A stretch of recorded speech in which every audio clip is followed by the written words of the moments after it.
ஈஸ்வரி அங்கே ஹாலில் சோஃபாவில் உட்காந்துட்டு காஃபி குடிச்சிட்டு இருக்காங்க. பக்கத்துலேயே இனியா தன்னோட மொபைல் இருக்கிற காமெடி பிக்சர்ஸ் எல்லாம் காமிச்சிட்டு 2 பேருமே சிரிச்சிட்டு இருக்காங்க. அப்போ உள்ள என்டர் ஆகிறாரு கோபியோட ஃப்ரெண்டு செந்தில். உடனே அவரை பார்த்த உடனே ஈஸ்வரிக்கு காஃபியை வச்சுட்டு, வாப்பா செந்தில், இப்போதான் எங்கள் வீட்டுக்கு வழி தெரிஞ்சிச்சா அப்படின்னு சொல்லிட்டு கேட்குறாங்க. உடனே செந்திலும் சொல்கிறாரு, அம்மா இல்லைம்மா, கோபிக்கு ஹார்ட் அட்டாக் வந்ததுக்கப்புறம் ஒரு டைம் வந்து பார்த்துட்டு போனேன். அதுக்கப்புறம் வரலான்னா ஒரு எமர்ஜென்சி வேலையாக நான் வெளியூர் போக வேண்டியதாக போயிடுச்சு. அதுதான்மா. சரி, இப்போ எப்படி இருக்கான் கோபி, பரவாயில்லையா அப்படின்னு சொல்லிட்டு கேட்குறாரு செந்தில். உடனே ஈஸ்வரி சொல்கிறாங்க, பரவாயில்லப்பா, அவன் கூட நான், இனியா, செழியன், பாக்யான்னு எல்லாருமே இருக்குங்காட்டி கொஞ்சம் சந்தோஷமா இருக்குங்காட்டி நிம்மதியா இருக்கான் அப்படின்னு சொல்லிட்டு சொல்றாங்க. ஈஸ்வரி செந்தில் கிட்ட சொல்லிட்டு இருக்கும் பொழுதே மாடியில் இருந்து கீழே இறங்கி வர்றாங்க மயூரி கையில ஒரு புக்கை வச்சுட்டு. மயூரியை பார்த்த உடனே செந்தில் கேட்குறாரு, அம்மா இவ மயூரி இங்க எப்படி, இங்கதான் இருக்காளா அப்படின்னு சொல்லிட்டு கேட்குறாரு ஒரே ஆச்சரியமா. உடனே ஈஸ்வரி சொல்றாங்க, ஏப்பா உன் ஃப்ரெண்டு கூட டெய்லியும் ஃபோன் பேசுவியே, அவன் இதெல்லாம் சொல்லலையா? அதுதான் அந்த கன்றாவியை ஏன் கேட்குறேன், என் வாயால் சொல்கிறதுக்கே எனக்கு கஷ்டமாக இருக்குது. அதுதான் அவன் 2வது பொண்டாட்டி ராதிகாவையும் அவள் பெத்த புள்ள இதோ நிற்கிறாளே குத்துக்கல் மாதிரி, இவளையும் இங்கே அழைச்சிட்டு வந்து குடுத்தனை நடத்துகிறான் உன் ஃப்ரெண்டு கோபி. இதை பாக்யாவும் ஆதரிக்கிறா. என்ன பண்ணுறது, நாங்கள் இது எல்லாத்தையும் சகிக்க வேண்டியது என்னோட தலையெழுத்தாக போச்சு. உன் ஃப்ரெண்டு கோபியை 10 மாதம் செமந்து பெத்துட்டனே, அதனால் அந்த பாசத்துக்காக தான் இவன் பாக்யாவுக்கு செய்கிற துரோகத்தை எல்லாம் சகிச்சுட்டு இவனை இங்கே வச்சிருக்க வேண்டியதாக போச்சு அப்படின்னு சொல்லிட்டு ஈஸ்வரி சொல்கிறாங்க. உடனே ஷாக் ஆகிறாரு செந்தில். அம்மா என்ன சொல்கிறீங்க, ராதிகா மயூரின்னு இங்கே தான் கோபி கூட இருக்காங்களா? இதை எப்படி பாக்யா ஏத்துட்டா, எனக்கு ஒன்றுமே புரியலையே அப்படின்னு சொல்லிட்டு செந்தில் கேட்குறாரு. உடனே ஈஸ்வரி சொல்கிறாங்க, உனக்கு தான் தெரியாதாப்பா பாக்யாவை பற்றி, அவளே ஒரு இலகன மனசுக்காரி. தன்னோட வாழ்க்கையை தட்டி புடுங்கின ஒருத்திக்காக தான் புருஷனை விட்டு கொடுத்துட்டு அதுவும் இங்கேயே கூட்டிகிட்டு வந்து வச்சு கண்ணார அவங்க 2 பேரும் வாழ்கிறத எப்படி தான் சகிச்சுட்டு பார்க்குறது, அதையும் செஞ்சுட்டு தானே இருக்கா பாக்யா அப்படின்னு சொன்ன உடனே செந்தில் சொல்கிறாரு, அம்மா இந்த உலகத்தில் பாக்யா மாதிரி ஒரு தியாகியை பார்க்கவே முடியாது. பாவம், ரொம்ப பெருந்தன்மையான பொண்ணு. இல்லைனா வேற யாருனாலையும் இந்த பாவி கோபி செஞ்ச தப்பையும் துரோகத்தையும் சகிச்சு இந்த அளவுக்கு இடம் கொடுத்து வச்சிருக்க முடியாது அப்படின்னு சொல்கிறாரு செந்தில். உடனே உள்ள என்டர் ஆகிறாங்க பாக்யா. அண்ணா வாங்க, இப்போதான் வந்தீங்களா அப்படின்னு சொல்லிட்டு பாக்யா கேட்குறாங்க செந்திலை பார்த்து. உடனே பாக்யா கிட்ட சொல்கிறாரு செந்தில், ஆமாம்மா இப்போ தான் வந்தேன் அப்படின்னு சொல்லிட்டு சொல்கிறாங்க. காஃபியா டீயா என்ன வேணும் அப்படின்னு சொல்லிட்டு சிரிச்சுட்டே பாக்யா சொல்கிறாங்க.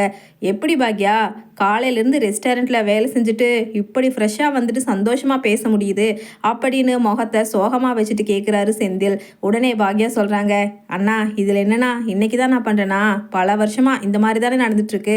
அதனால் எனக்கு ஒன்றும் டயர்டே தெரியாது. சரி சொல்லுங்கள், இப்போ காஃபி போட்டு வரவா டீ போட்டு வரவா அப்படின்னு சொன்ன உடனே செந்தில் சொல்கிறாரு, உட்காரு பாக்யா, அப்புறமேல் போட்டுக்கலாம், எனக்கு இப்போதைக்கு எதுவும் வேண்டாம். அம்மா சொல்கிற விஷயத்த கேட்ட உடனே எனக்கே ஹார்ட் அட்டாக் வந்துடுற மாதிரி இருக்குது அப்படின்னு சொன்ன உடனே பாக்யா சொல்கிறாங்க, என்னன்னா என்ன விஷயத்த அத்தை சொன்னாங்க அப்படின்னு ஆச்சரியமாக கேட்குறாங்க. உடனே செந்தில் சொல்கிறாரு, அதுதாம்மா, கோபி ராதிகாவையும் மயூரியையும் இங்கே கூட்டிகிட்டு வந்து வச்சுட்டு குடும்பம் நடத்துகிறானா, அதை நீயும் ஆதரிக்கிறேன்னு அம்மா சொன்னாங்க. அதை தான் கேட்டு எனக்கு ஒரே ஷாக்காகி உட்காந்துருக்கேன் அப்படின்னு சொல்கிறாரு செந்தில். உடனே பாக்யா சொல்கிறாங்க, ஆமாண்ணா என்ன பண்ணுறது, ராதிகாவையும் கோபியையும் நல்ல முறைக்கு வாழ வைக்கணும்னா சில விஷயங்களை நான் அனுசரித்து போக வேண்டியதாக இருக்குது. அது மட்டும் இல்லைன்னா ராதிகா மேலே மட்டும் முழு தப்பும் கிடையாது, முழு தப்பும் கோபி மேலே தான் இருக்குது. அதுக்கப்புறம் அவரை அப்படியே ஹாஸ்பிட்டலில் இருந்து அங்கே அவங்க வீட்டுக்கு அனுப்பிச்சிருந்தா பிரச்சனையே இல்லை, அவங்க பாட்டுக்கு அவங்க ஃபேமிலி கூட சந்தோஷமாக இருந்திருப்பாங்க. ஆனால் அத்தை, இனியா, செழியன்னு இவங்க பண்ணது இங்கே கூட்டிகிட்டு வந்து வச்சுட்டாங்க. அது மட்டும் இல்லாமல் அவரை இங்கிருந்து போகிறதுக்கே அத்தை விட மாட்டேங்கிறாங்க. அதனால தான் நான் 2 பக்கமும் என்ன பண்ணுறதுன்னு தெரியாமல் இப்போதைக்கு ராதிகாவையும் இங்கே அனுமதித்து அவங்க சந்தோஷமாக வாழ்கிறதுக்காக வழி விட்டுருக்க அப்படின்னு சொல்லிட்டு சொல்கிறாங்க பாக்யா. அப்போ செந்தில் சொல்கிறாரு பாக்யா கிட்ட, பாக்யா உன்னோட மாதிரி ஒரு நல்ல மனசு வேற எந்த பொண்ணுக்குமே வராது. ஏன்னா தான் புருஷனை இன்னொருத்திக்கு விட்டு கொடுத்து அவங்க 2 பேரும் சந்தோஷமாக வாழணும், அவளும் பெண் தானேன்னு நினைக்கிறது வேற யாருனால முடியும் உன்னை தவிர அப்படின்னு செந்தில் சொன்ன உடனே, அண்ணா நீங்கள் ஏன்னா சும்மா அதவே புகழ்ந்து பேசிகிட்டு இருக்கீங்க, எனக்கு துரோகத்தை சகிச்சு அது ஒரு சாதாரண விஷயமாயிடுச்சு. சரி வீட்டில் எல்லாரும் நல்லா இருக்காங்களா அப்படின்னு சாதாரணமாக பேச ஆரம்பிக்கிற பாக்யா கிட்ட விடாமல் பேசுகிறாரு செந்தில். பாக்யா இன்னொரு விஷயம், கோபி மேலே அந்த கேஸ் ஃபைல் பண்ணியிருக்கில்ல, அது இன்னும் அப்படியே தானே இருக்குது, நீ அதை வாபஸ் எதுவும் வாங்கலை இல்லை அப்படின்னு சொல்லிட்டு செந்தில் கேட்குறாரு. உடனே பாக்யா மயூரி பக்கத்தில் இருக்கங்காட்டி சொல்கிறாங்க, மயூரி ஏம்மா ஏதாச்சும் வேணுமா, போய் நீ படிடா அப்படின்னு சொல்லிட்டு பாக்யா சொல்கிறாங்க செந்தில் கிட்ட. அண்ணா அவர் மேலே கொடுத்துருக்க கேஸை நான் ஏன் வாபஸ் வாங்கணும் அப்படின்னு சொல்லிட்டு கேட்குறாங்க பாக்யா. உடனே செந்தில் சொல்கிறாரு, பாக்யா உன்னை புரிஞ்சுக்கவே முடியல. அவனை இங்கே வீட்டுக்குள்ளே சந்தோஷமாக வாழ்கிறதுக்கு வழி ஏற்படுத்தி கொடுத்துட்டு அவன் மேலே கேஸும் இன்னும் இருக்குது அப்படின்னா நீ என்ன இதில் இருக்கங்கிறதே எனக்கு புரிஞ்சுக்க முடியல அப்படின்னு சொல்லிட்டு செந்தில் சொல்கிறாரு. உடனே பாக்யா சொல்கிறாங்க, அண்ணா முழுவதுமே அவங்க இங்கே இருக்க போகிறது கிடையாது. இன்னும் கொஞ்ச நாள் தான் என் வீட்டில், அதுவும் வாடகை கொடுத்துட்டு தான் இருக்காங்க அப்படின்னு சொன்ன உடனே ஈஸ்வர் செந்தில் கிட்ட சொல்கிறாங்க, பாருப்பா செந்தில், இவன் என்ன ஒரு மனநிலையில் இருக்கானே எனக்கு புரிஞ்சுக்க முடியல. இவன் என்ன பைத்தியமா? இவ புருஷன் 2வது பொண்டாட்டி கூட நல்லா இருக்கணும்னு சேர்த்தியும் வச்சுட்டு அவன் மேலே கேஸும் கொடுத்துருக்கா. அதை எப்படி செல்லுபடியாகும் அப்படின்னு ஈஸ்வரி சொன்ன உடனே செந்தில் சொல்கிறாரு, ஆமாம் பாக்யா, நான் ஒன்னே ஒன்று சொல்கிறேன். கோபி செஞ்ச துரோகத்தை அவங்க அம்மா மன்னிச்சாலும் நீ மன்னிக்கவே முடியாது. ஏன்னா எவ்வளவு கஷ்டப்பட்டு நீ ரெஸ்டாரண்ட்டுக்கு டெவலப் பண்ணியிருப்ப. அதில் உன் பேரை கெடுத்து அதில் நிறைய பணத்தை உன்கிட்ட இருந்து இழக்க வேண்டியது அளவுக்கு போயிடுச்சு.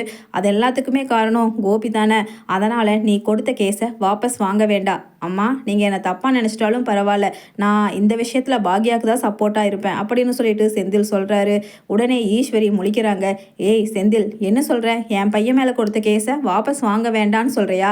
அப்போ என் பையன் உள்ள ஜெயிலுக்கு போய் களி திங்கிறத நீ ஆதரிக்கிறியா அப்படின்னு சொல்லிட்டு ஈஸ்வரி சண்டைக்கு போகிறாங்க செந்தில் கிட்ட. உடனே செந்தில் சொல்கிறாரு, அம்மா, நான் தயவு செஞ்சு இந்த விஷயத்தில் நீங்கள் என்னை என்ன வேணாலும் பேசிக்கங்க. ஆனால் நான் உறுதியாக இருக்கேன் பாக்யாவுக்கு சப்போர்ட்டாக இருக்கணும்னு. அதனால தான் எனக்கு தெரிஞ்ச விஷயங்களை பாக்யா கிட்ட சொல்லிட்டு போகலான்னு வந்தேன் அப்படின்னு சொல்லிட்டு செந்தில் சொல்கிறாரு. பாக்யா, நீ கொடுத்த கேஸை வாபஸ் வாங்கிடாத. ஏன்னா அதனால் பாதிக்கப்பட்டவங்க உன் மேலே என்ன நினைப்பாங்க? புருஷனை கண்டு சேர்ந்த உடனே அந்த கேஸை வாபஸ் வாங்கிட்டா அப்படின்னு உன்னதானே தப்பாக நினைப்பாங்க. அது மட்டும் இல்லை பாக்யா, அவன் மேலே கொடுத்துருக்க கேஸு ஸ்ட்ராங்காக இருக்கணும் அப்படின்னா முதல்ல அவன் குடும்பத்தையும் இங்கிருந்து நீ வெளியில் அனுப்பணும். இல்லைன்னா அவங்க மேலே நீ கொடுத்துருக்க கேஸு கோர்ட்டில் ஜெயிக்கிறதுக்கு சான்ஸே இல்லை.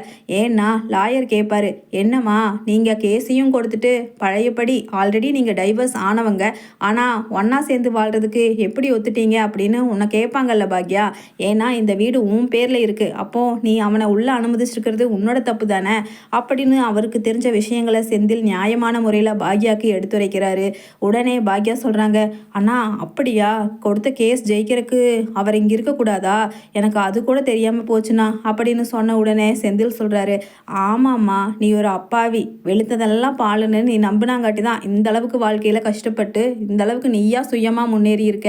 அதனால் உன்னோட முன்னேற்றத்துக்கு மறுபடியும் அவன் இங்கே இருக்கிறது நிச்சயமாக ஒரு தடையாக தான் இருக்கும். அதனால் முடிஞ்ச வரைக்கும் அவனை இங்கிருந்து வெளியில் அனுப்பப்பாரு. ராதிகா வந்தா நான் வேணாலும் பேசி பார்க்குறேன் அப்படின்னு செந்தில் சொல்கிறாரு. அதே சமயம் ஆஃபீஸ்லேருந்து வந்த ராதிகா வர்றாங்க. செந்திலண்ணா, எப்போ வந்தீங்க? இப்போ தான் வந்தீங்களா அப்படின்னு சொல்லிட்டு சிரிச்சிட்டே வர்றாங்க. உடனே ராதிகாவையும் உட்கார வச்சுட்டு பேசுகிறாரு செந்தில். ராதிகா, நான் ஒன்று சொல்கிறேன், நீங்கள் தப்பாக நினச்சிக்காதீங்க. ஏன்னா நீங்கள் இங்கே இருக்கிறது பாக்யாவுக்கு மிகப்பெரிய பின்னடைவு தான். ஏன்னா அவங்க கேஸ் கொடுத்துருக்காங்க கோபி மேலே. பாக்யாவுக்கு நியாயமான ஒரு முடிவு கிடைக்கணும் அப்படின்னா நீங்கள் கோபியை இங்கேருந்து கூட்டிகிட்டு போங்க. அவர் லாயர் மூலமாக என்ன டீல் பண்ணணுமோ பண்ணிக்கிட்டோம் அப்படின்னு சொல்லிட்டு செந்தில் சொல்கிறாரு. உடனே ராதிகா சொல்கிறாங்க, அண்ணா, எனக்கு என் புருஷன் கோபி முக்கியம்தான். ஆனால் அதை விட பாக்யாவுக்கு இந்த விஷயத்தில் நியாயமான முடிவு நீதி கிடைச்சே ஆகணுங்கிறதுல நானும் உறுதியாக இருக்கேன். ஆனால் என்ன பண்ணுறது? இதோ இங்கே உட்காந்துருக்காங்களே மகராசி ஈஸ்வரி அம்மா, அவங்க தான் அவரை விட மாட்டேங்கிறாங்க. அவங்க பொண்ணு இனியா செழியன் எல்லாத்தையும் கூட்டு சேர்த்திட்டு பாக்யாவுக்கு துரோகம் பண்ணுறதுக்கு சமமாக இங்கே கோபியை கூட்டிகிட்டு வந்து வச்சது இவங்களோட தப்புனா. ஆனால் இதுதான் சமயம் அப்படின்னு சொல்லிட்டு அவரும் ஸ்ட்ராங்காக இங்கேயே உட்காந்துட்டாரு. அது மட்டும் இல்லைனா அவர் மனசுக்குள்ளே எப்படியா இருந்தாலும் கேஸில் நம்ம ஜெயிச்சே ஆகணும்னு ட்ராமா கூட பண்ணிட்டு இருக்கலாம். எனக்கு அவரை பற்றி தெரியாதாண்ணா அப்படின்னு ராதிகா சொல்கிறாங்க. உடனே செந்தில் சொல்கிறாரு, ஆமாம்மா ராதிகா, இத்தனை வருஷமாக அவன் கூட பழகினவன் நான் சொல்கிறேன். கண்டிப்பாக அவன் மனசில் அந்த புத்தியில் தான் இங்கே இருக்கா. பாக்யாவை எப்படியாவது கேஸில் தோக்கடிக்கணும் அப்படிங்கிற ஒரே காரணத்துக்காக தான் இங்கே ட்ராமா ஆடிட்டுருக்கான். முதல்ல அவனை கூட்டிகிட்டு இங்கேருந்து கிளம்புமா. பாக்யா, நீ அவனை வெளியில் தள்ளி கதை சாத்து. அதுதான் உன்னோட தொழிலுக்கும் உனக்கும் நல்லது. இவங்க யாராவது உனக்கு ஆப்போசிட்டாக சொன்னாங்கன்னா அவங்களையும் பிடிச்சி வெளியில் தள்ளுன்னு ஈஸ்வரி பார்த்து சொல்கிறார். உடனே ஈஸ்வரி சொல்கிறாங்க, ஏன்பா செந்தில், கோபிக்கு இப்படி ஒரு துரோகம் பண்ணுறையே, நல்ல நண்பனாக இருந்துட்டு அப்படின்னு சொன்ன உடனே அதை விட முக்கியமானது பாக்யாவுக்கு ஒரு நல்ல அண்ணனாக இருக்கிறது தானே நான் நினைக்கிறேம்மான்னு செந்தில் சொல்கிறாரு ஈஸ்வரி.